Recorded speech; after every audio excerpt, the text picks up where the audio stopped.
VucciAfp New Delhi.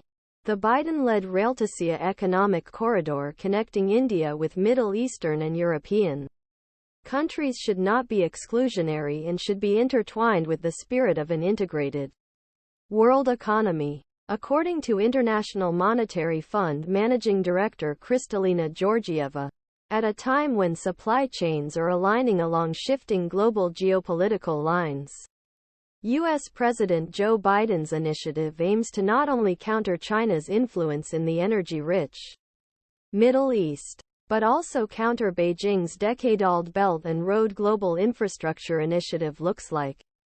But a more fragmented economy has limited global trade growth, which has lagged behind economic growth. If we want trade to be the engine growth, we have to create corridors and opportunities. Georgieva told CNBC's Martin Soong on Sunday on the sidelines of a summit 20 country leaders in New Delhi. The important thing is to do this for the benefit of everyone, not to exclude others, he said. In this sense, I encourage all countries that work in cooperation with each other to do so in the spirit of an integrated economy. At Leaders Summit on Saturday, Indian Prime Minister Narendra Modi announced a plan to develop a network of railways sea routes that will connect India, the European Union, Middle Eastern countries such as Israel, Jordan, Saudi Arabia, United Arab Emirates, Emirates in transformative regional investment.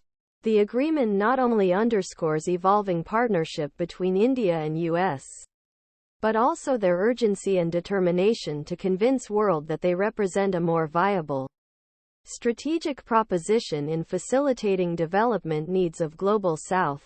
Virtuous circle in effect. This Biden-supported economic corridor will add to existing infrastructure investments for the relevant regions.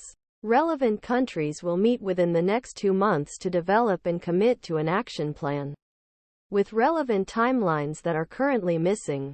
In a world where we have learned from COVID and the Ukrainian war that supply chains need to be strengthened, they need to be diversified, and connections are extremely important, Georgieva said in an exclusive interview with CNBC.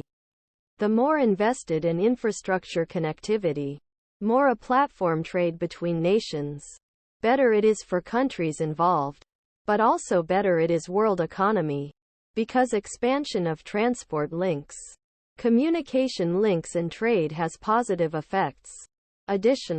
His comments came at end of the summit, where fierce opposition from Russia and China to references to ongoing war in Ukraine nearly derailed consensus on a joint statement typically binding on G20 member states.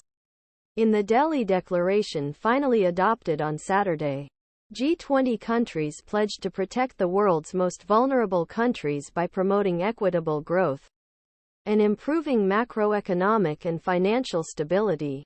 India's year-long presidency of multilateral bloc of world's largest economies under Modi has